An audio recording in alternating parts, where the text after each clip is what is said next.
Let me tell you about the most terrifying night of my life, something I've never been able to explain. It happened during my trip to Mexico last summer, in a small village nestled deep in the mountains of Oaxaca. I was staying at my aunt's old farmhouse miles from the nearest town. The locals had always whispered about strange creatures roaming these hills, but like most tourists, I brushed off their warnings as nothing more than folklore. That night I couldn't sleep. The air was unusually heavy, and an eerie silence had fallen over the countryside. No crickets chirping, no dogs barking, just dead silence. Around 3 a.m. I heard something scratching at the outside wall. At first I tried to convince myself it was just a branch in the wind, but there wasn't even a breeze that night. The scratching got louder, more deliberate. Then I heard it, a low, guttural growl unlike anything I'd ever heard before. Against my better judgment, I crept to the window.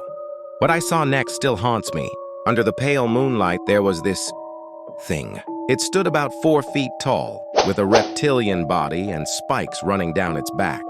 But what I remember most were its eyes, glowing red like hot coals in the darkness.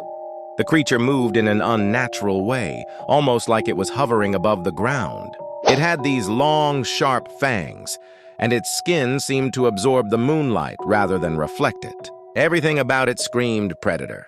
In that moment, all those stories I'd heard about the Chupacabra came flooding back. The locals had described it exactly as what I was seeing, a blood-sucking creature that terrorized livestock and stalked the mountains at night. I stood frozen, barely breathing as it sniffed the air. Then, as if sensing my presence, it turned those burning eyes directly toward my window. Our eyes locked for what felt like an eternity, but was probably only seconds. Then, just as suddenly as it appeared, it vanished into the darkness. I spent the rest of the night huddled in the corner of my room, clutching a crucifix my aunt had given me. The next morning, we found 3 of my aunt's goats dead, completely drained of blood. The local police said it was probably wild dogs, but I know what I saw. That night changed everything I thought I knew about the world. Some things just can't be explained by logic alone.